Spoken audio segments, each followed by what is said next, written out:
Só a graça santifica. Amém. Eu queria meditar num texto que 2 semanas atrás, se não me engano, nós meditamos nele, e mais ou menos um mês e pouco atrás meditamos nele, que está em Gênesis capítulo 3, a partir do verso 8. O ideal era ler do 8 ao 24, eu não vou ler isso tudo, mas como é um texto conhecido, todos nós vamos ter ele em mente à medida que a gente vá meditando. E ouviram a voz do Senhor que passeava no jardim pela viração do dia, e esconderam-se Adão e sua mulher da presença do Senhor Deus entre as árvores do jardim, e chamou o Senhor Deus a Adão e disse-lhe: onde estás? E ele disse: ouvi a tua voz soar no jardim, temi, porque estava nu e me escondi. E Deus vai perguntar: quem disse que tu estavas nu? Enfim, a Bíblia é cheia de histórias. Ela não tem só doutrina, ela tem doutrina e histórias, e elas estão ligadas. Agora, elas não são um conjunto de histórias desconexas e cada uma tem uma moral, porque é assim muitas vezes que a Bíblia é vista, não é? Como as fábulas de Esopo, não é? Uma história, uma moral. O que isso quer dizer? Quer dizer que você deve ser assim, assim. Não é assim. A Bíblia é uma única história, apesar de ser composta de várias histórias, e ela tem um único objetivo: ela nos mostrar o que há de errado com a raça humana, sabe? Quem somos nós, e o que Deus vai fazer sobre isso, e como a história vai acabar manifestando a glória infinita da sabedoria de Deus, da sua multiforme sabedoria e da sua justiça. Então é uma história única. Quando a gente olha para Gênesis 3, 4, a partir daquilo que a Bíblia nos ensina sobre a queda, a gente vê a definição bíblica de pecado. E por que eu estive nesse texto há 2 semanas atrás, há um mês e pouco atrás, e de novo? Porque você não tem como ter uma definição completa do pecado de uma vez só. O pecado é algo que é multidimensional. Então nós temos que olhar para o aspecto vertical, que é o mais importante em relação ao homem, Deus, como ele atinge da forma horizontal. Então você vê, a definição de pecado não é algo simples, por causa de quão multidimensional ele é nos seus efeitos. Então a gente tem que voltar sempre, por exemplo, em textos como esse, que são base, não é, da queda humana, da depravação humana, e que explica tudo a respeito da nossa relação com Deus, de quem Deus é. Então, a gente tem que ter em mente que o conceito do pecado é algo profundo assim, e você não pode colocá-lo em definição de poucas palavras. Nas outras vezes que eu meditei nesse texto, eu olhei mais para o aspecto vertical, não é? O que o pecado é na perspectiva vertical, e vimos como principalmente o pecado é um se colocar no lugar de Deus, é uma usurpação louca, não é? Mas ou seja, é tomar para nós prerrogativas que pertencem a Deus, e é achar que as coisas podem de alguma maneira funcionar. É óbvio que esse é o caos da queda, funcionar quando a gente faz isso. Por exemplo, deixa eu mencionar 2 coisas antes de falar sobre o que eu quero hoje, que é o aspecto mais horizontal. Nós sabemos que Jesus diz que Satanás é mentiroso desde o princípio. A nossa queda está baseada na mentira do coração de Satanás, que incutiu no homem uma atitude no coração primeiro em relação a Deus, e depois essa mentira vai para a mente, se transforma em ação. Por exemplo, no verso 4 diz assim: não coma desta árvore, no capítulo 3, né? E a serpente diz assim: vocês não vão morrer, porque Deus sabe que quando vocês comerem dela, os seus olhos se abrirão. O que o diabo queria? O veneno da serpente, assim, que a gente podia dizer, que ele queria incutir na mente deles o propósito de Deus é mantê-los vocês para baixo com os seus mandamentos. Você está vendo o mandamento de Deus? É uma tentativa de restringir vocês, é uma tentativa de manter vocês para baixo, de vocês não alcançarem o potencial de vocês. Se a gente não perceber como Satanás tenta a humanidade, nós não temos como, de fato, por exemplo, mortificar os pecados cancelados. Então, ele entra sugerindo coisas. Ele diz: se você obedecer a Deus, você vai perder algumas coisas na vida. Você perde. Se você obedecer a Deus, você não vai ser feliz. Se você quiser ser feliz, você vai ter que desobedecer a Deus. É impossível obedecer a Deus e ser feliz. Se você obedecer a Deus, Deus vai cortar muitas opções importantes na sua vida, que vão limitar você e vai limitar o teu potencial. Tudo que você poderia ser, você não vai ser por causa da lei de Deus. Você não vai prosperar, você não vai florescer, você não vai ser tudo que você devia ser. Agora, você vê como é interessante que essa é a mesma coisa que acontece todo dia. Quando você vê Satanás vindo a eles aqui, quando Satanás tem uma estratégia de destruição do homem, ele não tenta fazer com que o homem não acredite que Deus existe. Ele não faz isso aqui no início, não é essa a sua principal arma. Praticamente toda a humanidade acredita que Deus existe. As pessoas que não acreditam são minoria. Satanás nunca esteve preocupado em convencer os homens que Deus não existe. Por quê? Porque isso não é fundamental. Você pode acreditar, como grande parte da humanidade acredita, que Deus existe, ou nós podemos até diminuir isso, como os cristãos acreditam, e a vida ser um horror. Ser um horror. Ser o oposto do que devia ser, do que glorifica a Deus. Ele também não tenta dizer que Deus não tem uma vontade, que Deus não é santo, que Deus não se importa com o que você faz, que para Deus tanto faz. Essa não é a tentação. Ele não diz: olha, Deus não disse nada sobre comer de árvore, Deus não se importa com essas coisas, Deus não se importa com nada. Então Satanás não nega a existência de Deus, ele não nega a lei de Deus, ele não nega a vontade de Deus, ele não nega a santidade de Deus. Não é assim que ele faz, não é assim que ele age. Se você quer entender sobre o pecado, o que Satanás nega, o que está no centro de todas as tentações na sua vida, na vida do homem, Deus não é bom. Essa é a questão. Ele nega a bondade de Deus. Essa é a base de todo pecado. Ele nega a bondade de Deus. Ele nega a bondade do amor e da graça de Deus por trás de todos os mandamentos de Deus. Ele nega a bondade de Deus por trás de todos os decretos de Deus. Então ele diz: olha, se você confiar na vontade de Deus, você obedecer a Deus, você não vai ser feliz. Você tem que tomar sua vida em suas próprias mãos, porque essa é a única maneira, porque Ele não é bom o suficiente para pensar na tua alegria, na tua felicidade, na tua completude. Essa é a mentira que entrou naquele dia no coração do homem. E quando a Bíblia diz que nós nascemos em pecado, é assim que todos os homens nasceram assim, com essa convicção: Deus não é bom. E é isso que o Satanás continua fazendo, ele continua só repetindo. Por que as pessoas dizem assim: eu sei que a Bíblia diz que eu não tenho que ter relações sexuais com a minha namorada, mas seria muito bom se eu tivesse. Falta bondade em Deus de não permitir uma coisa dessa, porque é uma coisa muito boa. Toda tentação é assim.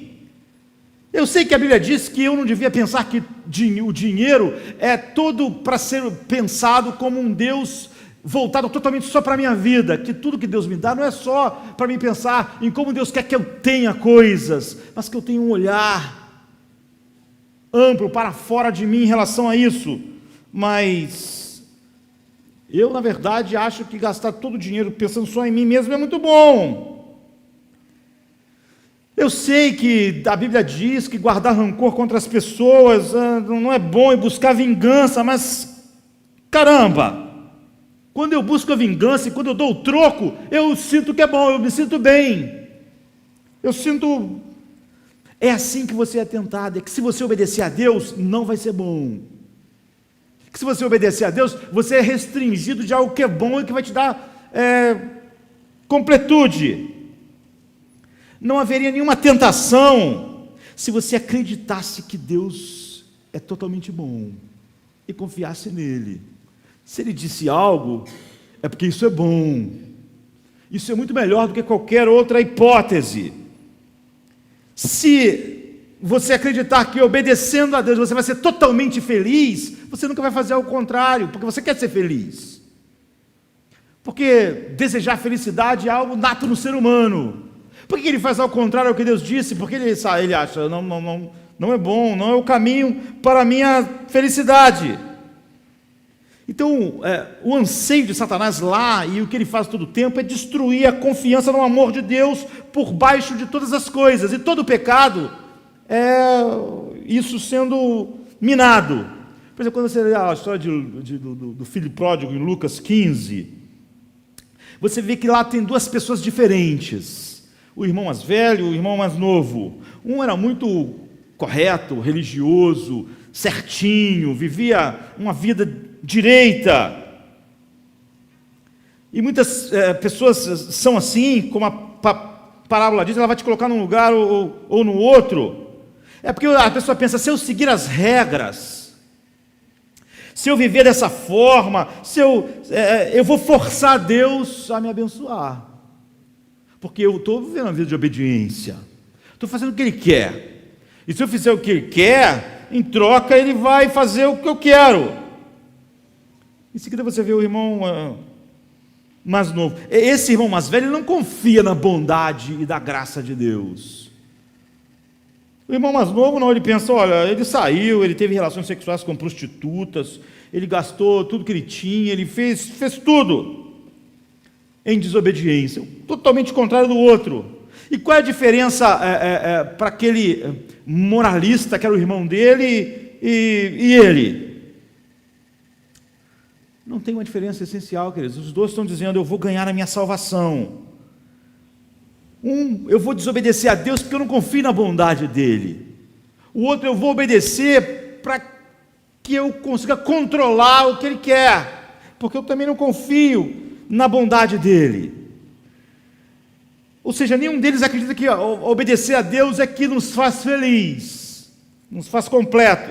Eles nunca acreditam no amor de Deus, eles não acreditam na bondade de Deus, e essa é a raiz de tudo. É a raiz do pecado do moralista, que acha que com sua obediência pode controlar Deus. Ele não confia de que a obediência é a sua felicidade, e que Deus está guiando ele para isso. Ele confia que se ele obedecer a Deus, ele vai poder barganhar algo com Deus. Ele vai poder dizer assim, por que Deus está deixando isso acontecer se eu fiz aquilo ali? Porque ele não confia na bondade. A obediência não é a felicidade dele, ele não acha. E o outro desobedece pela mesma coisa. A outra coisa, antes de nós olharmos o aspecto horizontal que a gente viu, e que eu acho importante lembrarmos, era, por exemplo, o pecado é comer de uma árvore. Por quê?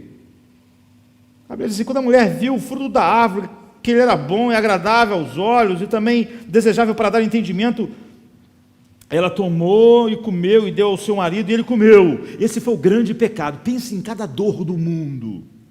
Pense em cada morte, pense em cada enterro, é por causa disso. Agora você pensa, o que há de tão terrível nisso? O que arruinou a raça humana? Está certo, eles comeram no fruto da árvore, o que havia de tão ruim nisso?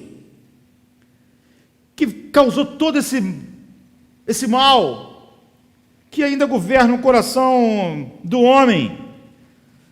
Então muitas pessoas vão dizer, eu até às vezes, eu não obedeço sempre os 10 mandamentos, mas eu consigo ver a razão. Às vezes eu não mato alguém, eu sinto vontade de matar, não mato, mas eu sei que matar alguém é ruim. Às vezes eu tenho vontade de ficar com dinheiro que não é meu, no imposto, numa cobrança indevida, enfim, mas é difícil obedecer às vezes, mas comer de uma árvore, você não pode perceber porque é tão ruim. Você pode perceber o que é ruim: não matarás, não adulterarás, porque isso destrói o lar, isso destrói não sei o quê, destrói o outro, destrói a sociedade. Você consegue ver. Você pode ver porque o adultério pode ser ruim, mas você não consegue ver quão terrível comer de uma árvore pode ser. Qual foi a grande coisa da árvore? Qual foi a lógica por trás da proibição a eles? Deus está dizendo para eles: olha só, aqui está o paraíso, esse é um dom que eu estou dando a vocês. Vocês podem comer de tudo, mas vocês não podem comer desse fruto. Assim, o que há de tão ruim, de tão grave? É que Deus estava falando algo a Adão e Eva e a nós. Você pode pensar: por que Deus não deu uma explicação mais profunda das consequências de como ia ser se eles comessem do fruto? O que é ruim, tão ruim sobre isso, e por que não houve explicações? Por que Deus não mostrou o sofrimento infinito que aquilo traria? A dor, a morte, exatamente como era. Deu a eles uma visão do futuro, para eles perceberem. Eles teriam ido embora pensado: olha, não vale a pena, há tantas árvores, há tanto mal nessa árvore, nós não vamos comer essa árvore, só traz desgraça. A razão pela qual Deus não deu explicação é crucial para o que você faz hoje, para o que eu faço hoje, para a nossa vida, porque isso depende de toda a realidade. Se eles tivessem uma explicação, se Deus desse a eles uma visão do futuro, eles iam dizer: eu não vou comer dessa árvore. Por quê? Porque é uma questão de análise, é uma questão de custo-benefício. Não vou comer por quê? Porque não vale a pena, porque eu vou morrer, porque eu não sei nem o que é dor e vou ter dor. Ele me deu um vislumbre do que é dor, um vislumbre do que é morrer, me deu um vislumbre dessas coisas, não vale a pena. Agora, se eles têm isso realmente não era obediência. Essa análise é uma análise de custo-benefício, isso não é obediência. Esse é um grande problema daquilo que as pessoas chamam de obediência hoje, porque isso é uma questão de auto-interesse. É óbvio que depois que eu analiso que algo vai ser totalmente ruim para mim, eu vou dizer: não vou fazer isso, porque é ruim para mim. Você ainda está sentado no banco do motorista, você ainda está decidindo ainda o que é bom para você, e você está totalmente voltado para o seu auto-interesse, mas não aqui. Deus não deu essas razões minuciosas, esses insights. Por quê? Não há essa explicação assim. Porque Deus está dizendo para eles: olha, eu estou dando a vocês a vida como um dom, um presente. Ela flui de mim. Este paraíso, este mundo também é. Eu quero que você viva nele como se eu fosse o seu Deus, reconhecendo que você está vivendo sob o meu poder. Eu sou o sustentador de todas essas coisas. Eu quero que você perceba que tudo à sua volta é um dom, não é algo que você fez, conquistou, mereceu. Portanto, não use ele como você quiser, como você desejar. Eu quero que você veja a sua vida como um dom que eu dou, um presente. É por isso que eu quero que você não use ele de qualquer maneira. Portanto, não comer da árvore significava exatamente isso, o que é a verdadeira obediência. Deus está dizendo o seguinte: você pode optar aqui, Adão, em me tratar como Deus, na maneira com que você trata o mundo que eu criei, e a sua própria vida. Ou você pode me colocar no segundo lugar e fingir que você criou o mundo, que a vida é algo que você mesmo criou para você mesmo. Você pode agir como se sua vida fosse gerada por você mesmo, sustentada por você mesmo, que você se move, existe e respira em você mesmo. Você pode agir como se o mundo inteiro fosse seu e você mesmo tivesse criado o mundo. Ou você pode me tratar como Deus, ou você pode tentar se colocar no meu lugar como Deus.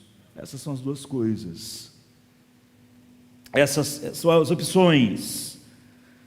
E é por isso que a serpente diz: olha, no dia que vocês comerem da árvore, vocês vão ser como Deus. Ou seja, o importante é que Deus quer que todos nós olhemos além de todos os mandamentos. Você tem que olhar além de todas as regras. Não minta, não adultere, não cometa fornicação, não use o teu dinheiro como se fosse algo seu, não seja egoísta. A Bíblia está falando dessas coisas. Por trás de cada uma dessas coisas, o que Deus está dizendo é o seguinte: não se ponha no lugar de Deus, não haja como se você fosse o autor da sua vida, o dono das coisas que você tem, aquele que define o que é certo e o que é errado. Obedeça por uma única razão: porque eu sou Deus, e tudo que você tem e é um dom que flui de mim. Então Deus diz: obedeça a mim não pela análise do custo-benefício, se isso é um bom negócio ou não é um bom negócio, não porque você vê ao se analisar se você, sentado no banco do motorista, acha isso um bom negócio ou um mau negócio, mas porque eu sou Deus. Você percebe que tudo que há de errado conosco é porque você se coloca no lugar de Deus. É porque eu me coloco no lugar de Deus. Por que é errado matar? Por que é errado o homicídio? Por que é errado o assassinato? Por que é errado o aborto? Por que é errado a eutanásia? Por que é errado? Porque você se coloca no lugar de Deus. Ele é o dono da vida. É isso. Agora você vai pensar que só a vida é a respeito de se colocar no lugar de Deus, mas não é. O que está dizendo é que todo pecado é por causa disso. A ansiedade. Por que a gente fica ansioso? Por que algumas vezes os cristãos estão ficando doentes em seus corpos de tanta ansiedade? Com amanhã, com o que vai acontecer amanhã, como a vida é, como a vida não é. Por quê? Porque nós temos uma ideia de como a vida deve ser. Nós determinamos como a vida devia ser. Nós determinamos como a igreja devia ser. Tem gente ansiosa sobre a igreja, sobre o que vai acontecer com a igreja. Ele já determinou como a igreja deve ser. Sabe? Ele determinou como a história deve ser. E ele tem medo de que Deus não faça as coisas da maneira correta. Ele não vai fazer as coisas direito sobre minha vida, sobre o meu futuro, sobre o futuro da igreja, sobre a história. Deus não tem direito a essas coisas em suas mãos. E como eu me coloquei no lugar de Deus, eu fico ansioso, em vez de eu me aquietar e saber que Ele é Deus. Eu me coloquei no lugar dele, eu não sei que Ele é Deus, não estou agindo como se Ele fosse. Então eu sou comido pela ansiedade. Por quê? Porque me coloquei no lugar de Deus. Como é no assassinato, é a mesma coisa.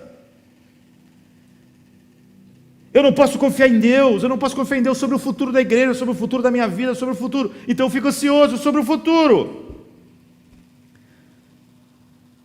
Então eu posso criar 1000 maneiras de lidar com a preocupação, mas não funciona enquanto eu me coloco no lugar de Deus, porque essa é a raiz por baixo de todo pecado.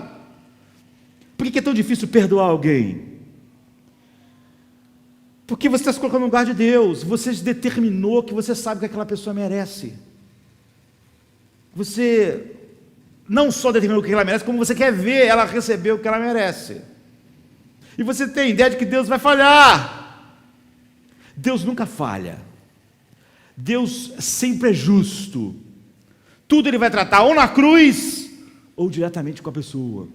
Mas você não acredita nisso. Você não acredita. Então você tem que fazer alguma coisa a respeito. Você é como Jonas. Ele não acha que Deus vai fazer a coisa certa a respeito, então ele se coloca no lugar de Deus. Então ele não pode perdoar. Ele não pode perdoar a cidade de Nínive, porque ele não acredita que Deus vai punir o pecado deles em Cristo, por exemplo. Ou vai punir neles. Ele não acredita. Então você vê, todo pecado é a mesma coisa, tem a mesma coisa por baixo. Eu me coloco no lugar de Deus.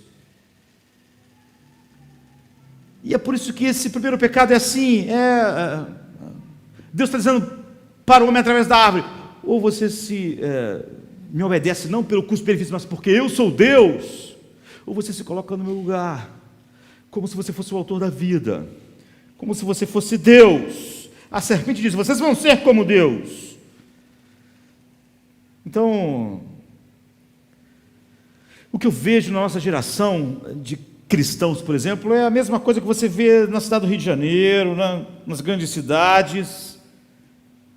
As pessoas não se importam muito com a vontade de Deus. Eles olham para a Bíblia para ver o que faz sentido para elas ou não. Faz sentido para mim?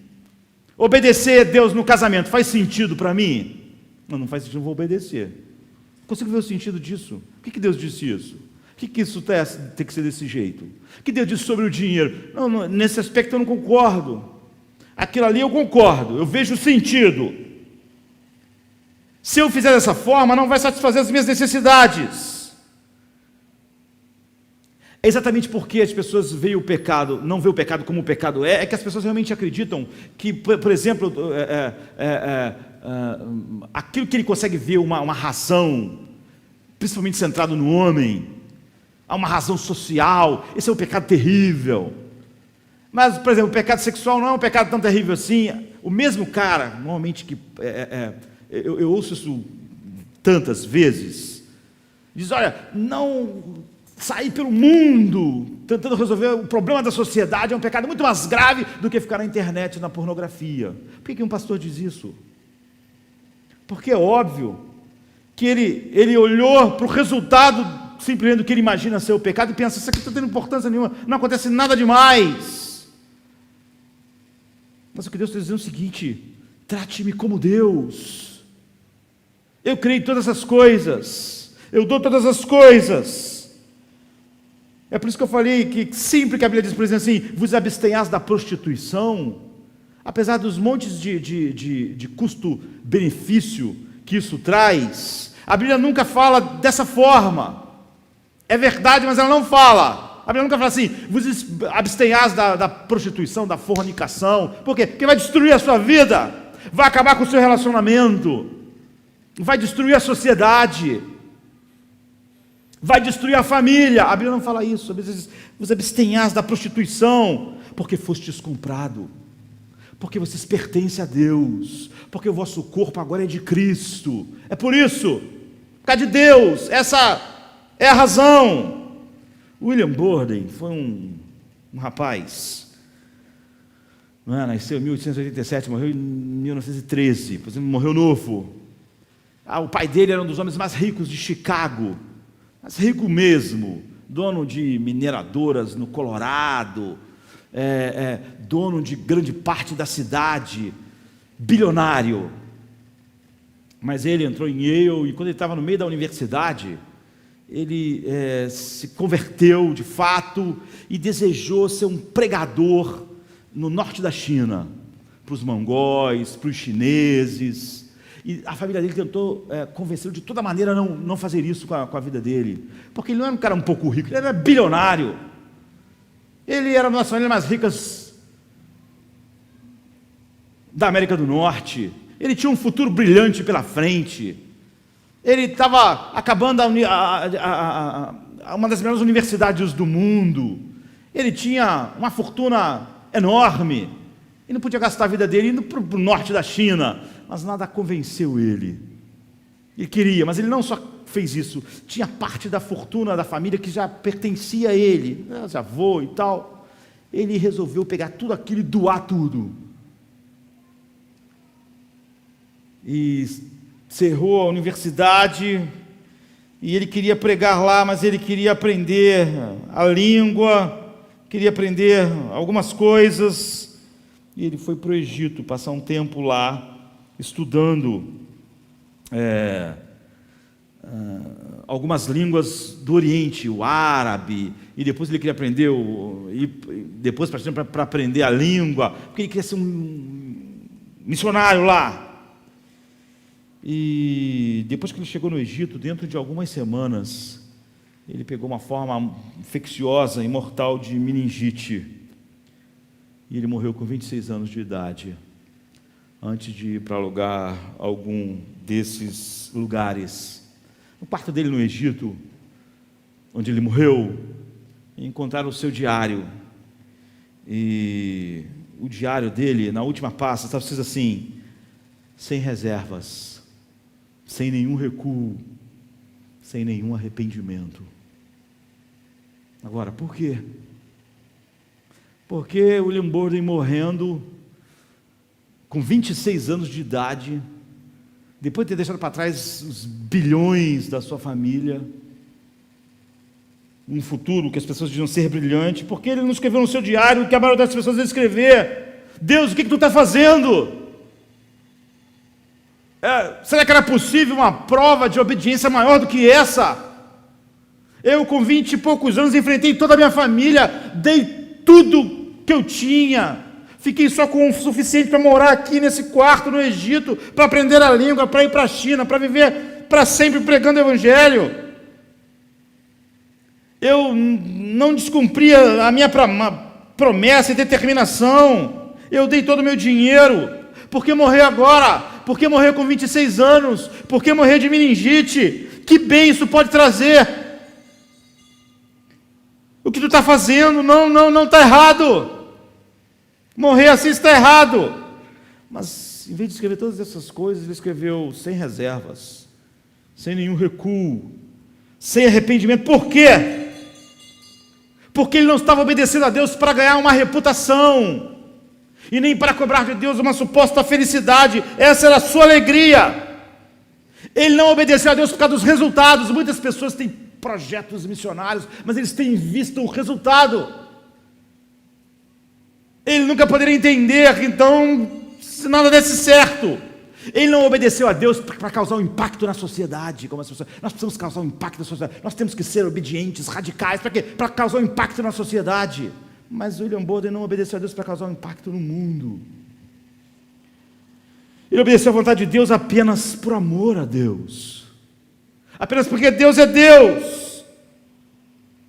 Não porque fazia sentido o resultado tal do que ele fazia.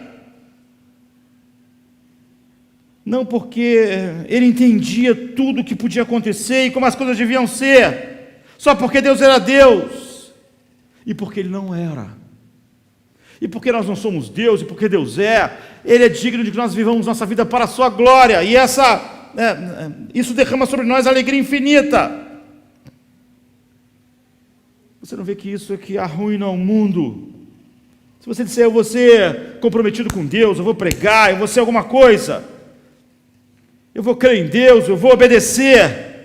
Mas se você calculou algum resultado com isso, é óbvio que é uma questão de custo-benefício.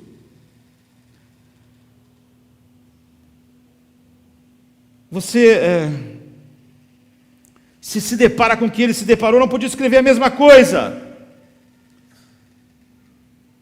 O que ele está dizendo, William Borden, é o seguinte: eu vou fazer isso porque Deus é Deus e ponto. Era como Deus dizendo para Jeremias: vai lá, Jeremias, eu quero que você pregue. Eles não vão aceitar, eles vão bater em você, mas eu quero que você faça isso. Jeremias não diz: eu não consegui entender qual é a lógica disso. Jeremias obedeceu e ponto. Isso é obediência. Essa é a desconstrução final daquilo que o pecado é em nossas vidas. É isso que Jesus chama de negar a nós mesmos. Você não tem um projeto. A sua obediência não está ligada a isso. A serpente entrou no nosso sistema e colocou esse veneno de que você deve pensar no custo-benefício. E é por isso que tantas vezes, como o homem que pensa assim, óbvio, não acredita que Deus tem o que é melhor para nós em sua mente, mas na verdade Ele quer nos restringir, nós pensamos: nós temos que fazer o plano. William Borden não venceu o pecado na natureza humana. Ele é óbvio que, como homem, ele lutou contra o pecado até o fim, mas ele foi fiel até o fim, porque ele entendeu o básico sobre o que é obediência. Ele não acreditava na mentira da serpente de que não se pode confiar em Deus. Ele se recusou a se colocar no lugar de Deus e decidir qual a idade que ele deve morrer. Que impacto a vida dele deve ter no mundo? Isso não é problema nosso. Isso, na verdade, não importa. O que eu posso dizer é que William Borden foi alguém que incentivou centenas de missionários na China, e um monte de gente foi totalmente impactada, e por causa dele foram para lá, mas ele não sabia disso. Você não tem que saber isso, nem eu tenho que fazer isso. Não foi por isso que ele obedeceu. Sabe, ele escreveu sem recuo, sem arrependimento, porque ele não sabia nada sobre o futuro, porque na verdade era sobre o amor a Deus e ponto. Ele é Deus, eu não sou. A minha vida é um dom.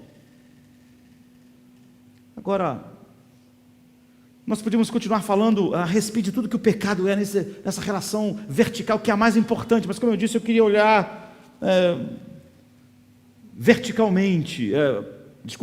horizontalmente, em como isso afeta a nossa relação. Todos os relacionamentos do mundo estão quebrados por causa disso. E você não pode entender o mundo e a vida sem isso. Quando no versículo 11 Deus diz: você comeu da árvore que ordenei que você não comesse, Adão respondeu: a mulher fez isso. A mulher pegou, comeu. Mas não pense que o homem é mais pecaminoso que a mulher é mais pecaminosa que o homem. O que a doutrina sobre o pecado quer mostrar a nós é exatamente que não há diferença. A mulher, assim que foi interrogada, ela disse: foi a serpente. Mas você vê, o que Adão está dizendo é o seguinte: o que é normal para todo homem, tire a mulher do paraíso e vai ficar tudo bem. O problema do paraíso agora, desse problema aí que aconteceu, essa coisa aí da árvore, é a mulher. Agora, tu pode pegar ela e botar ela no inferno. Se tu botar ela no inferno ou em qualquer outro lugar, o paraíso vai voltar a ser o paraíso. É isso que quase todo mundo pensa no mundo, não é assim? Qual é o problema do mundo? São os outros. São essas pessoas horríveis. Por que a sociedade é ruim? Por causa dessas pessoas horríveis. Se fosse uma cópia de mim pela sociedade, a sociedade ia ser maravilhosa. Tire a mulher do paraíso, ela que fez isso, e tudo vai ser bom.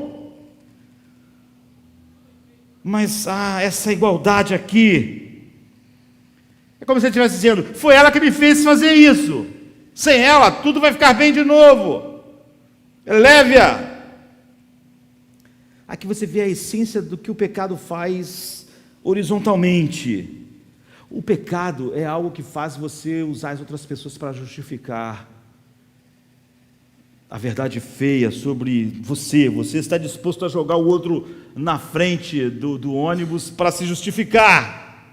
O pecado sempre vai fazer você se justificar baseado em alguém.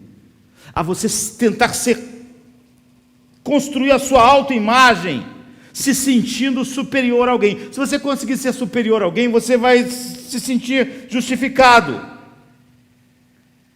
Então, você tem que expor as outras pessoas, você tem que pensar nas outras pessoas como pior do que você. Nos relacionamentos humanos, há um relacionamento que não é mais sobre servir, porque eu só posso construir a minha autoimagem se eu me sentir superior a alguém. É isso que o pecado faz. É a tua vida para melhorar a minha, é a tua vida para justificar a minha. É isso que a gente achou que ele está fazendo, é isso que todo mundo está fazendo. Antes é a minha vida para melhorar a tua. Se eu tenho uma base que me dá a minha identidade, como era antes, então é a minha vida para servir a tua. Mas agora não é assim que funciona o mundo. É a sua vida para melhorar a minha. É a sua vida para curar a minha sequidão. Eu vou drenar você. Eu vou usar você para que eu possa me sentir bem. Essa é a história do homem. Para que eu possa me justificar, para que eu possa ter significado, para que eu possa não me achar um fracasso, eu vou ter que usar a sua vida. Philip Newton Ruff, que é um escritor famoso, escreveu um livro chamado A Mancha Humana. Por exemplo, ainda está vivo, está com 83 anos. E a mancha humana é aquilo que ele usa para uma metáfora para o mal. Então o romance é sobre um homem que que está indo bem na vida, está tendo uma carreira de sucesso, e todo mundo à volta dele, seus amigos que trabalham com ele, tem que encontrar uma coisa errada na vida dele, e passa um livro fazendo isso, tem que de alguma maneira arruinar a carreira dele, aquele sucesso enorme. E ele tem um personagem no livro que tenta explicar essa propensão do coração humano. Há um sentido mais profundo em que isso determina as ações dos homens em todas as áreas.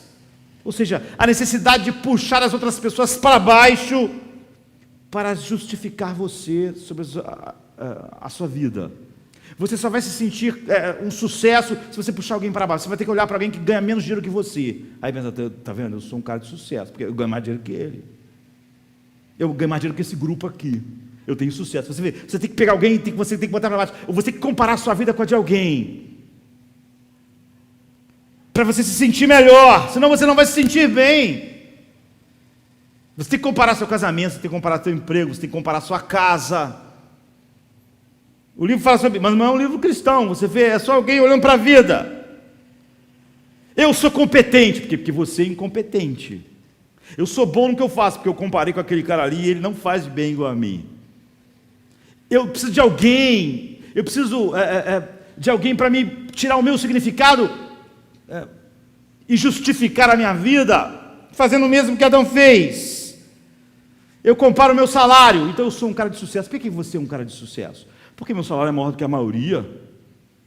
Eu comparei, eu vi que eles ali não estão conseguindo ganhar dinheiro como eu ganho, então eu sou um sucesso. Se eu não tivesse ninguém para me comparar, eu ia me achar um fracasso. Eu preciso de pessoas que eu possa sugar. Esse é o ponto que um dos personagens do livro tentam dizer o que é essa mancha humana, que é o título do livro. E diz assim, em todos nós habita essa mancha, ela é inerente. A mancha que precede seus atos de desobediência, que engloba a desobediência, é lidar com toda a explicação e que lida, com toda a explicação e compreensão da vida. E é por isso que toda conversa de limpar o seu coração é uma piada. É por isso que toda conversa de se purificar é uma piada. A fantasia da pureza é terrível, porque a busca pela purificação traz mais impureza. É a mancha inevitável. O que ele quer dizer é o seguinte: se você tentar se purificar, você se torna mais impuro. Se você tentar se justificar no mundo, você se torna pior do que você era. Cada vez que você tenta se justificar, você se torna pior. Por quê? Porque a mancha do homem é a autojustiça, e ele só pode ser ele só pode ser justo aos seus próprios olhos ao se comparar com alguém. Ele tem que dizer assim, foi a mulher, para ele se sentir melhor, para ele se sentir mais justo. Essa é a única forma. A mancha é que eu tenho que me justificar puxando outras pessoas para baixo, dizendo, aquela pessoa ali está pior do que eu. Ou eu tenho que me sentir um sucesso quando eu olho para aquela pessoa e digo, aquela pessoa ali está abaixo de mim, ela ganha menos que eu, ela é mais feia que eu, é mais gordo que eu, ele é alguma coisa que eu tenho que me comparar para me sentir bem. Estou feliz, por quê? Porque eu estou feliz porque eu sou magro. Mas você é magro, você faz isso como? Você se compara com um monte de pessoas que estão com peso acima do seu, é assim. O que o livro está dizendo é o seguinte, olha, cada vez que você tenta ficar mais puro, se justificar, você fica mais sujo. Há um livro de C.S. Lewis, Cartas do Inferno, aqui em português. Não é esse o nome em inglês, mas é o nome que colocaram aqui.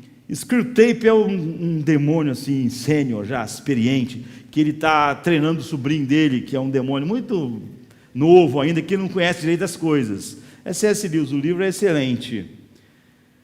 Então ele está treinando, ele está dando conselhos ao sobrinho de como ser um demônio bom, em tentar, em destruir, em fazer o ser humano ser o pior possível. O livro é assim, e tem um momento de formatura em que vários demônios júniores assim, sabe, estão se formando na universidade lá deles, e ele ele vai dar o discurso, assim, vai falar a respeito. Em como ele sugere os melhores métodos para fazer as pessoas serem mais miseráveis, mais diferentes de Deus. E o que ele sugere, ele fala, olha, há um sentimento que já está no coração de todo homem, desde o início, depois da queda.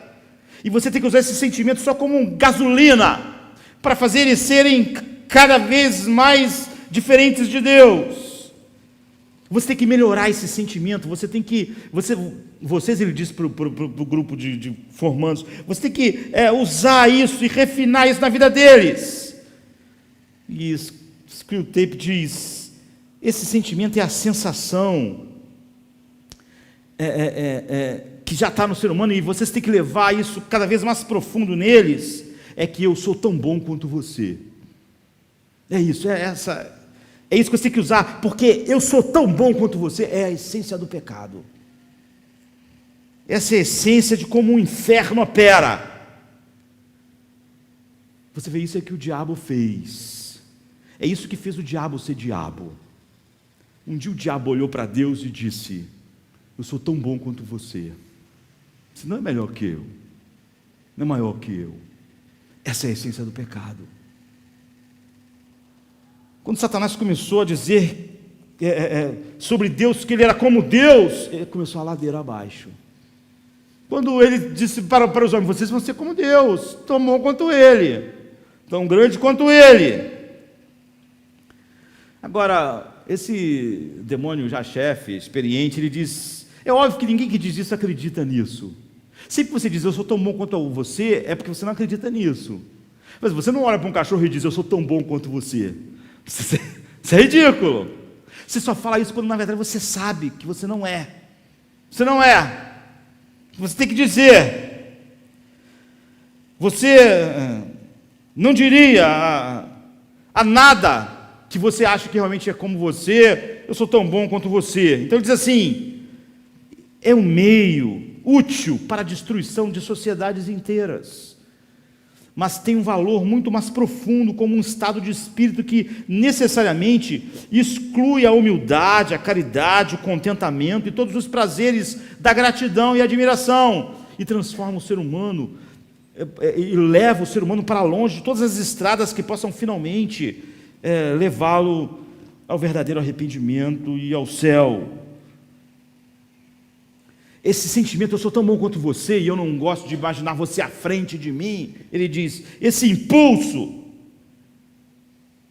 é a essência do pecado se manifestando de maneira horizontal, e é o que aconteceu verticalmente, que trouxe toda a queda, é a raiz de tudo, é a raiz de todos os males sociais, os males do mundo.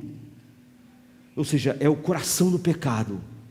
Foi o que aconteceu com Satanás, foi o que aconteceu com o homem no início, e é o que acontece com o homem para se justificar. É por isso que o livro diz que, tentando se justificar, é por isso que Isaías diz que os seus atos de justiça são trapos imundos. É porque, óbvio, você não pode comparar a sua justiça com a de Deus. Você tem que comparar ela com a das outras pessoas. E quando você se compara, a sua autojustiça aumenta, que é a mancha da sua vida. A impureza aumenta. Quanto mais você tentar ser puro, comparando com alguém, você se torna mais impuro. Quando Adão disse, foi ela, ele se tornou mais impuro, porque ele estava tentando ser justo, dizendo que alguém é mais injusto do que ele. Ele não podia dizer que ele não fez nada, e nem que ele não comeu, mas ele podia dizer que tudo foi culpa de outra pessoa, porque é a única maneira dele se justificar. Em segundo lugar, você vê então a extensão do pecado. O homem fez a mesma coisa que a mulher, ele estava debaixo da mesma culpa e da mesma condenação, ambos igualmente estavam envergonhados, nus, escondidos. Não há diferença. Não há diferença. Um não era mais pecador do que o outro. Adão não era mais pecador que Eva, Eva não era mais pecador que você não é mais pecador do que alguém, mas não é menos. Não há ninguém que você possa olhar para no mundo hoje e dizer, eu sou menos pecador que essa pessoa. O salário que eu merecia não é exatamente o que ela merecia, ela tem o salário. A doutrina cristã do pecado original é que todos os seres humanos são conectados pela sua maldade, pelo seu egoísmo e pela sua crueldade. Não é um problema de nós temos mau exemplo, a sociedade é ruim. Toda a teoria sociológica é uma farsa e não funciona no mundo por isso, porque ela tem que dizer que o homem é bom, e ela tem que dizer que as coisas vêm de fora, a sociedade é horrível, não há nenhum lugar onde a maldade não esteja instalada, ela não tem como lidar com a realidade. E nós estamos fixados nisso. Eu estava lendo um livro de Sir Edwin George, que morreu em 53, um dos filósofos mais famosos do último século, como Bertrand Russell, da língua inglesa, né? Ele era um ateu, mas quando ele estava quase morrendo, ele deixou de ser ateu, e ele escreveu um livro chamado A Recuperação da Crença. Nela ele diz assim, no livro: é porque nós rejeitamos a doutrina do pecado original, que nós, à esquerda, porque ele está falando dele, sempre fomos ficando cada vez mais desiludidos com o comportamento de ambos os povos e as nações e os políticos, e pelo fato recorrente de haver guerra após guerra. Você ouviu isso? Ele diz, olha, nós, à esquerda, abraçamos o socialismo e falamos que Deus não existe. E nós negamos o pecado original, e pecamos e negamos que há uma maldade inata no coração humano. Nós negamos isso. O que aconteceu? Nós fomos ficando cada vez mais decepcionados, porque nós falamos, é só uma questão de educação. Dê educação e o mundo vai melhorar. Dê condições sociais melhores e o mundo melhora. Mas o mundo não melhora. O lugar mais culto do mundo, a Europa, onde ele estava, produziu essas guerras horríveis, e morte, e o pecado e o mal continuou reinando. Ou seja, ele tinha comprado o que Rousseau e todos os pensadores que vieram um pouco antes dele, não é? Então, ele, quando está quase morrendo, deixou de ser ateu. Ele escreve isso, olha, nós à esquerda pensamos que nós íamos mudar o mundo, porque os problemas do ser humano são externos. Mas nós, ao abandonarmos o pecado original, nós não tínhamos mais uma maneira de ter contato com a realidade humana. E tudo que a gente fez só piorou as coisas. Você percebe? Isso é um cara anticapitalista, que se via como revolucionário na juventude, falando. Mas se a gente olhar para alguém, por exemplo, da nobreza, eu estava lendo uma carta de uma mulher famosa, não é? Da elite, a duquesa de Buckingham, na Inglaterra, a condessa de Huntingdon. Ela se converteu com a pregação de George Whitefield. E ela foi totalmente abalada pela verdade da palavra de Deus, as verdades das doutrinas da graça. E ela começou então a fazer o que pessoas que realmente são impactadas pela verdade fazem. Começou a falar sobre a verdade no ambiente que ela vivia. Ela era uma condessa de Huntingdon, então ela tinha acesso aos condes, enfim, a todas as pessoas importantes. E ela começou a convidar eles para ouvir George Whitefield pregar, e começou a mandar sermões escritos. Naquela época não tinha CD, mandar vídeo do YouTube, mandar sermões escritos. Ele queria que as pessoas ouvissem. Então a duquesa de Buckingham responde para ela. Essa carta acabou sendo guardada e virou um documento histórico. Ela disse assim: agradeço a Vossa Senhoria, mas as doutrinas pregadas por George Whitefield são as mais repulsivas e fortemente tingidas com a impertinência e desrespeito para com os seus superiores, perpetuamente para com os seus superiores. E ele perpetuamente se esforça para nivelar todas as categorias e acabar com as distinções. É monstruoso ser dito que você tem um coração tão mau como um miserável mais comum que rastejam sobre as ruas de Londres. É altamente ofensivo e insultante. Então eu não posso ir ouvir ele, e eu não sei como você pode. E me surpreendo saber que a Vossa Senhoria aprecie quaisquer sentimentos que estejam em completo acordo com o que ele prega, e em desacordo com aquilo que a nossa educação e posição na sociedade nos deu. Você vê, essa é uma mulher que não tem nada a ver com aquele filósofo que diz: nós, à esquerda, banimos Deus e banimos o pecado original, e então não tínhamos mais como explicar a realidade do coração humano. Mas ela está no lado exatamente oposto do dele, mas é a mesma coisa. Ela acha totalmente ofensivo, porque ela diz: você quer dizer que o pior cara de Londres é igual a mim? A duquesa de Buckingham? Eu sou tão má quanto ele? Que o meu coração é tão mau? Ela não pode suportar isso. Você vê porque ela acha que o problema da sociedade são aquelas pessoas de Londres. Como aquele cara ali achava que o problema da sociedade era outras pessoas. Até que ele disse que, viu, nós aplicamos, nós banimos Deus, nós falamos sobre educação, e tudo continua horrível.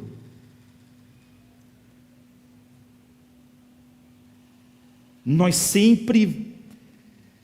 A justificação, e essa é a mácula do homem, é sempre querer dizer: o problema são aqueles outros lá, o problema é eles. A doutrina do pecado original cria uma democracia radical dos pecadores. Se você acredita no pecado original, ninguém é melhor do que ninguém diante de Deus. Paulo diz: porque não há diferença, porque todos pecaram, porque todos estão debaixo da ira de Deus. Você vê, há essa democracia. Você não pode olhar para ninguém com o nariz empinado, para um criminoso ou para um traficante, e dizer: é mais pecador do que eu. Porque a doutrina do pecado original diz que as mesmas sementes que estão no coração daquele cara lá, aquele assassino, está no seu coração. As mesmas sementes no coração de todos os homens, não vêm de fora.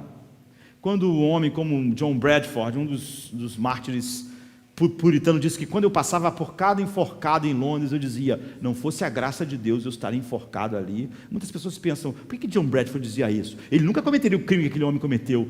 É porque essas pessoas não entendem o que a Bíblia diz. O que a Bíblia diz é que todos os sementes de todos os pecados já estão no seu coração: adultério, morte. É por isso que gente como Davi foi capaz de matar alguém. Você também é capaz. Você talvez nunca vai matar, mas porque você não esteve em todas as situações que você pudesse matar alguém. A semente do adultério não vem de fora, está no seu coração, da traição, da mentira, do engano.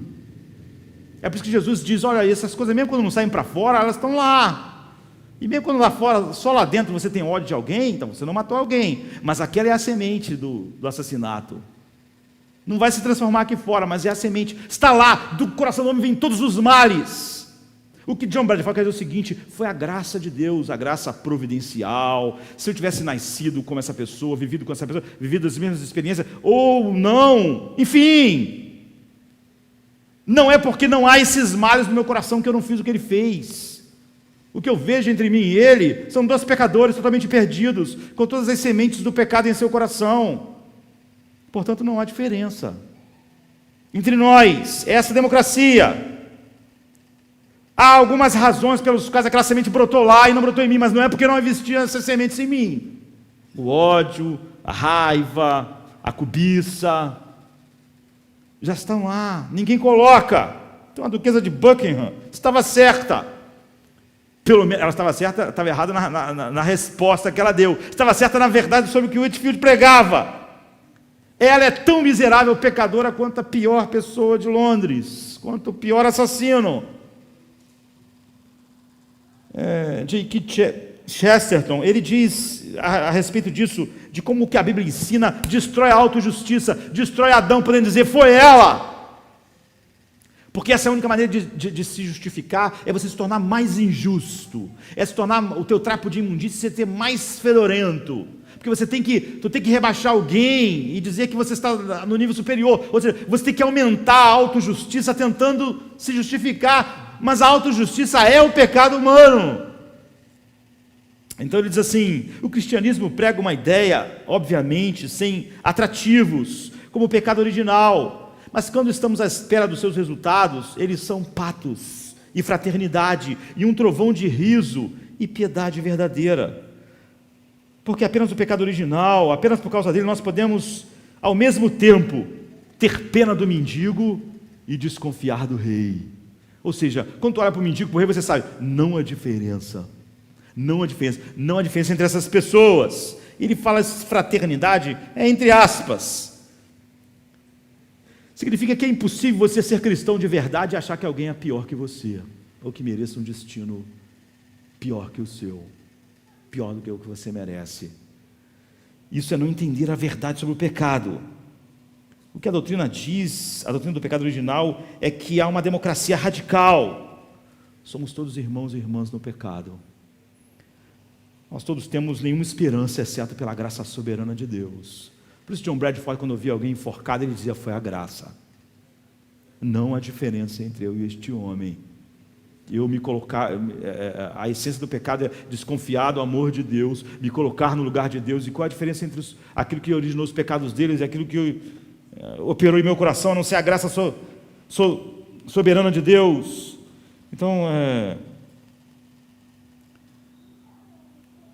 eu estava vendo um filme com o Mateus sobre um escândalo imobiliário, em 2008, que abalou a economia do mundo inteiro, na América do Norte. E eu vi uma reportagem, alguém dizendo: olha, nós não podemos chamar o que essas pessoas fizeram, elas foram um pouco ambiciosas de pecado.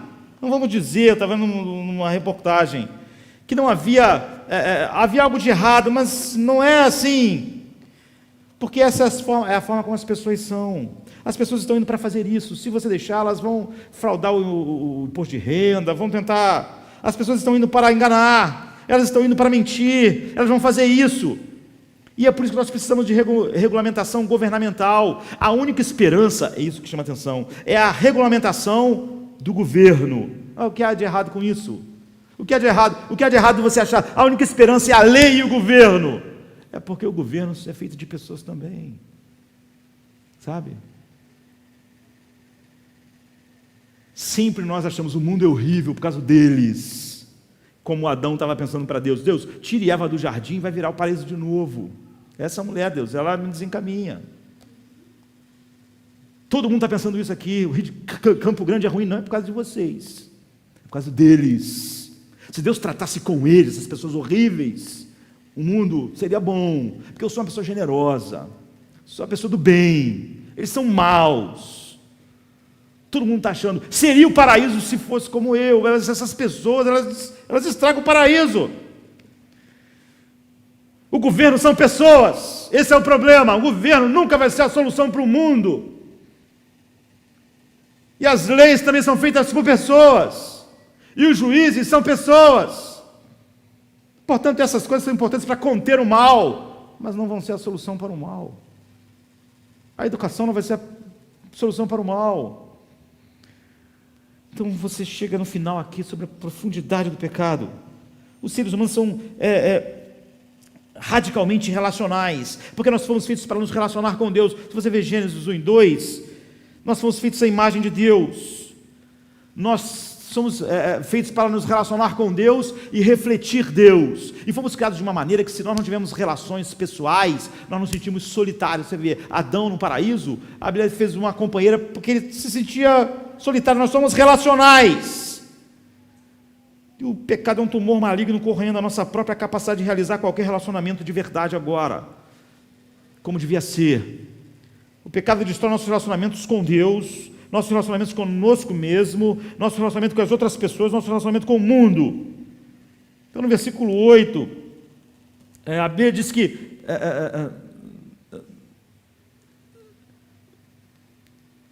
Adão andava com Deus na virada do dia. Deus não anda, Deus não tem perna, Deus não anda, né? Mesmo quando a Bíblia fala sobre Davi e Jonatas andavam juntos, Abraão e Ló andavam juntos, é óbvio que eles andavam juntos mesmo no mundo, eram dois homens, mas na língua hebraica isso significa relacionamento, de amizade. Nós caminhamos juntos. A gente também tem essa expressão. Enoque andava com Deus. Deus não vinha ficar andando com Enoque. Enoque era amigo de Deus, eles tinham um coração. Então o fato de que Deus andava com Adão no frescor do dia, fala sobre amizade, sobre prazer. E o pecado nos faz fugitivos de Deus, todos nós. Porque, como eu disse, agora relacionamento não é mais sobre servir, é sobre poder. Eu quero me relacionar com as pessoas, eu vou ter relacionamento com você, enquanto você não ficar no caminho das minhas necessidades. Por que as pessoas todas têm problemas relacionais? Porque de repente alguém pisa no pé dele. Ele podia conviver muito bem com o outro, contanto que o outro fizesse tudo que se encaixasse na minha alegria, mas agora não estava encaixando mais. Até casamento é assim hoje em dia, é um negócio, é uma relação de consumo. Se você não ficar no caminho da minha felicidade, então eu vou ficar feliz em ficar com você, como amigo, como companheiro, como irmão daqui, como marido e mulher. Você vai aprimorar a minha vida, você vai ser uma pessoa que vai fazer eu mais feliz. Agora, se o que você fizer começar a fazer eu não me sentir bem, então eu não quero mais. Nós gostamos de relação de consumo, é isso que o pecado fez. Em última análise, nós estamos analisando o custo-benefício de nos relacionarmos com alguém. Nós não gostamos de aliança. O casamento é uma aliança, por exemplo. Na verdade, todas as nossas relações deviam se basear na aliança. O que a aliança fala? Só você está comprometido com alguém para servir, mesmo que você não esteja recebendo nada com isso. O que Jesus estava recebendo da igreja? Mas ele está aliançado com a igreja. Aliança é isso. Pacto, aliança vai contra a natureza do coração caído. Porque no coração caído é uma relação de poder e não de servir. Quando a relação é de servir, a aliança encaixa bem. Eu não casei para o outro ser a fonte de alegria da minha vida. Eu casei para servir. A aliança é isso. Mas a relação de consumo é uma relação de controle. Eu tenho que controlar as coisas de tal maneira que eu seja feliz. Então, a maioria das pessoas do mundo que dizem que acreditam em Deus, elas realmente criaram um Deus que não é o Deus da Bíblia. Elas estão no controle, elas têm uma relação de controle. Você vê, o Deus delas não exige a mudança na vida delas. Elas determinam em que áreas da vida delas Deus atua e não atua. O que elas querem, o que elas não querem. Nessa instante, essa pessoa não está relacionando com Deus, ela está fugindo de Deus, mas ela está enganando a ela mesma de que ela tem uma relação com Deus. Por quê? Porque você não pode ter uma relação de consumo com Deus que é infinitamente maior do que você. Sabe, é impossível. Ele é santo, infinito e soberano. Você não pode ter controle. Ele tem um controle.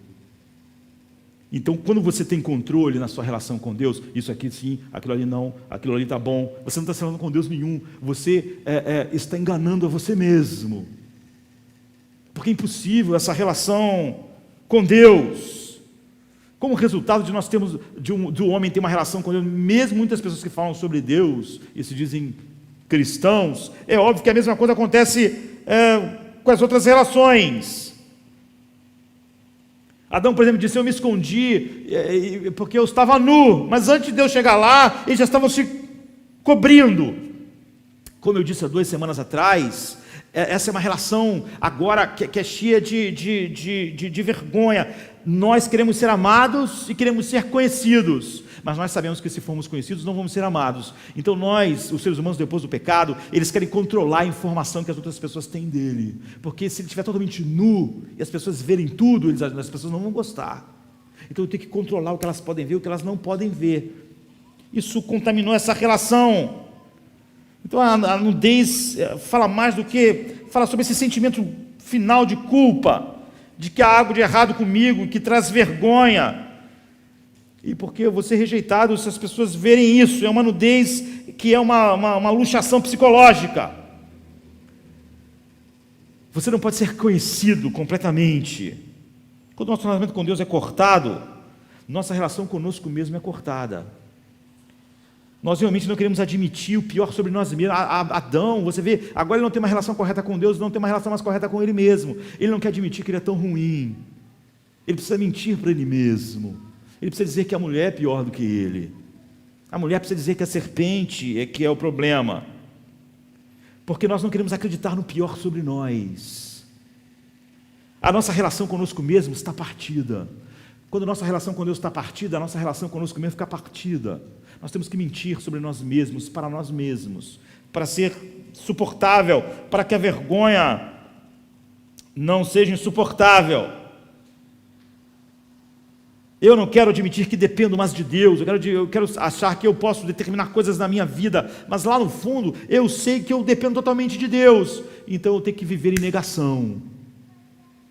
Eu fujo de Deus, eu fujo de uma relação em que as pessoas possam me ver completamente. É por isso que o mundo está destruído, queridos. É por isso que os relacionamentos são destruídos.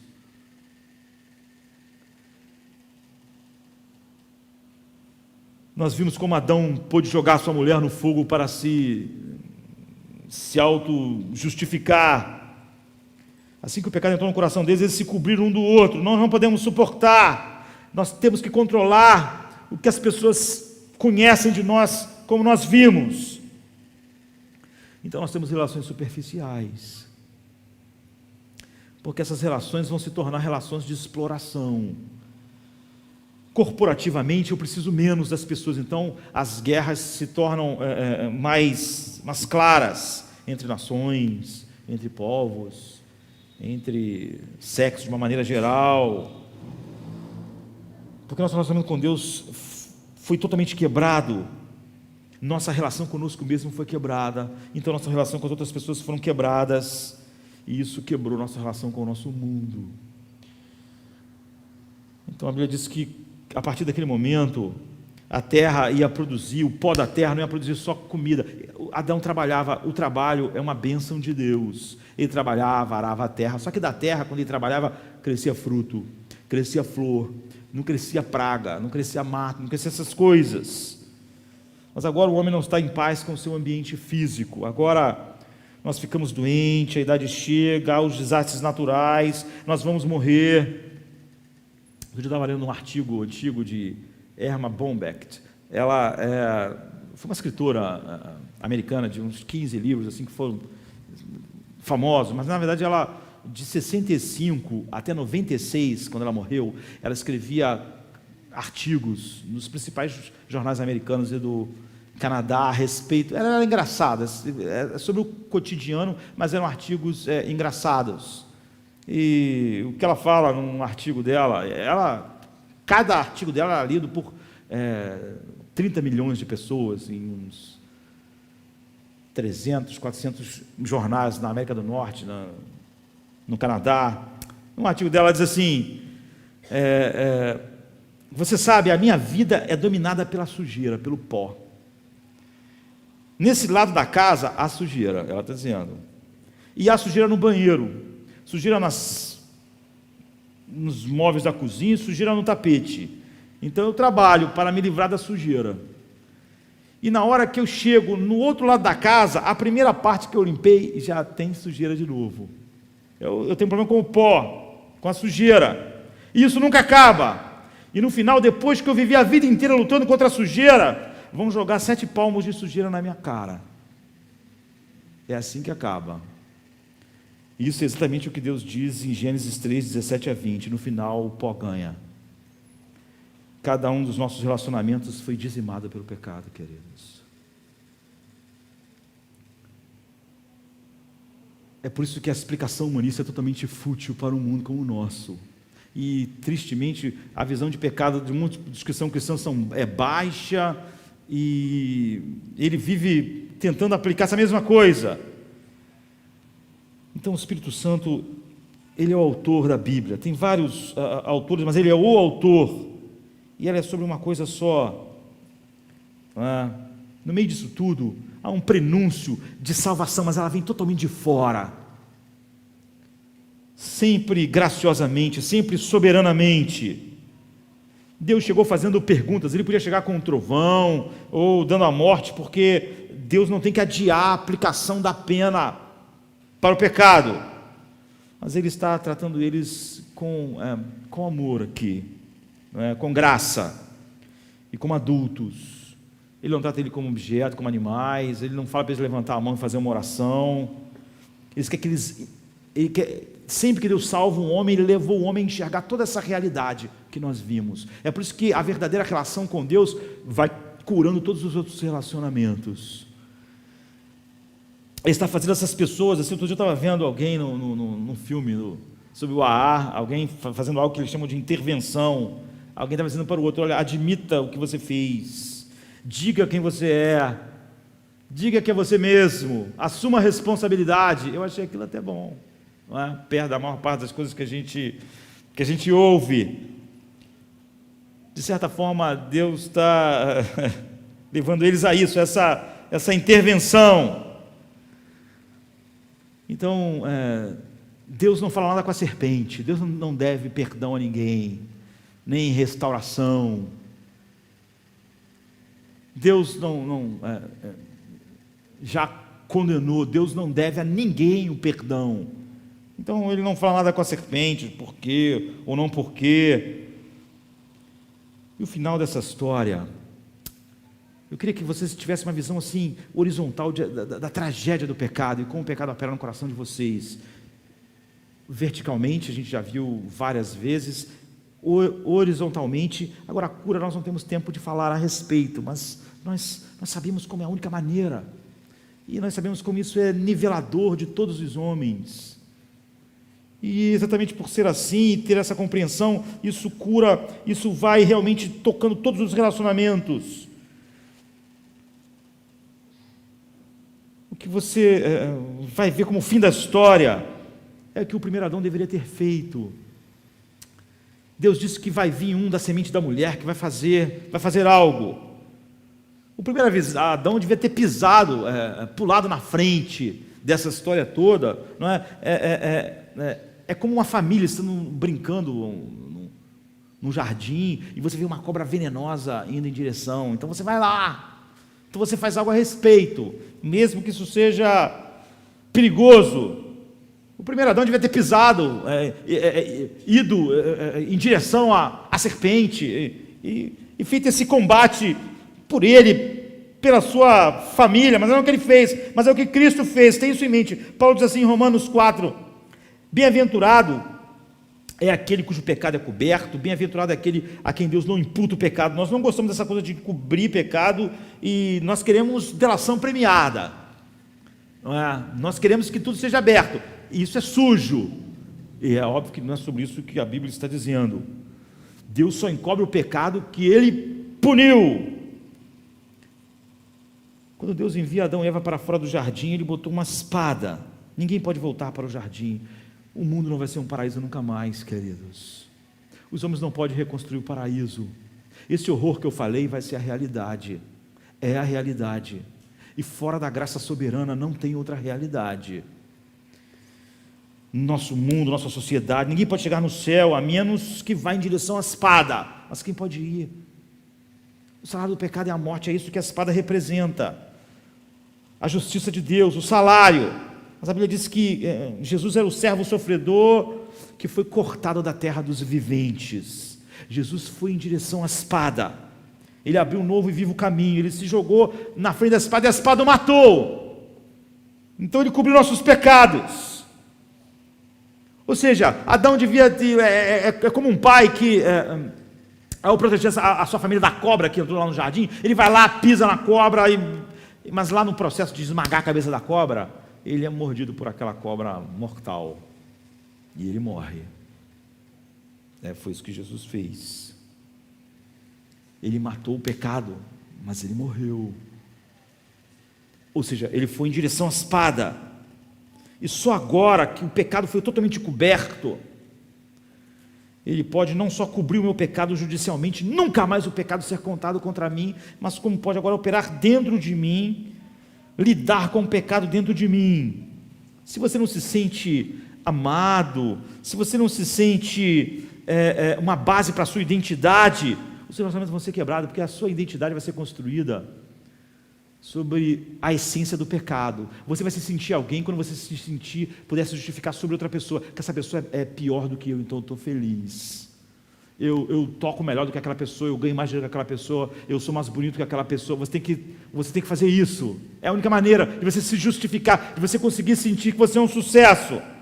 Você tem que tirar a sua identidade, o seu currículo e comparar ele com outras pessoas. Ou então, há uma cura. A única cura é deixar o amor de Cristo ser o que devia ter sido sempre a base de tudo no coração do homem. Se há alguma coisa no Rio de Janeiro, em grandes cidades, é que ninguém está satisfeito. Eu converso com as pessoas, sabe? As pessoas estão olhando, olha, eu estudei, eu fiz pós-graduação, eu ganhei dinheiro, mas eu não consegui chegar tão grande, tão alto como eu consegui. Sempre eu tenho alguém que está acima, eu estou ganhando peso, eu queria ser mais magro. Porque as suas credenciais é se comparar ainda. Sempre que a tua credencial para satisfação é uma comparação, você não entendeu ainda exatamente o que o pecado faz. Quando você sentir isso, são folhas de figueira. Quando você tira a sua vida, a justificação da sua vida de qualquer coisa, ainda são folhas de figueira sobre você.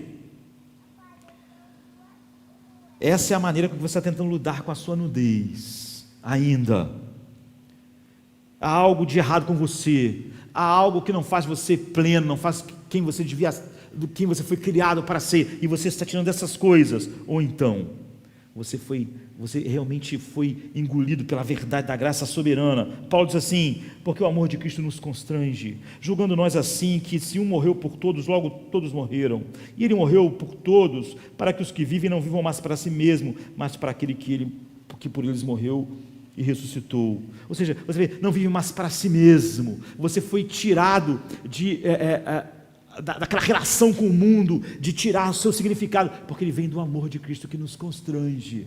Agora eu posso simplesmente não viver mais para mim mesmo,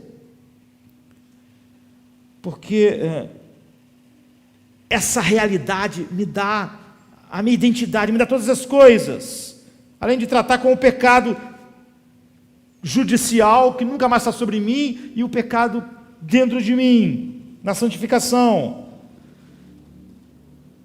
Você vê porque você às vezes é tão nervoso, tão envergonhado, tenta provar a si mesmo, tão carente, é porque o amor de Deus não te constrange.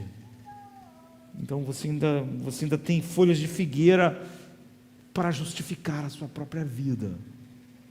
Você só vai estar livre para servir a Deus, como Broden, que a gente estava falando, que fez tudo aquilo com 26 anos e morreu, e disse, sem arrependimentos. Porque essas coisas que eu ia fazer não davam significado à minha vida ser um missionário na China, não era ganhar tantas pessoas, causar um impacto no mundo, era Deus. E se ele acha que então com 26 anos eu vou morrer e nada disso vai acontecer, isso não tem importância, não era sobre isso, era sobre a obediência a Deus e ponto. Por quê? Porque o amor dele me constrange. Eu não vou tirar do sucesso como missionário a minha identidade, a minha realização. Não, eu estava fazendo isso por causa dele, só por causa dele. Não era uma questão de custo-benefício, não era nada, era Deus. Quando foi isso, o veneno da serpente é anulado, porque o que ele faz é exatamente o oposto dessa vida que Paulo está dizendo. Se nós não compreendermos o pecado dessa maneira multidimensional que ele tem, nós não temos ferramentas para lidar com o pecado na nossa vida e em todos os nossos relacionamentos. Nós não compreendemos ainda o que é o pecado, o que é o Evangelho e o que Cristo fez. Vamos ficar de pé, vamos orar.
Justifica.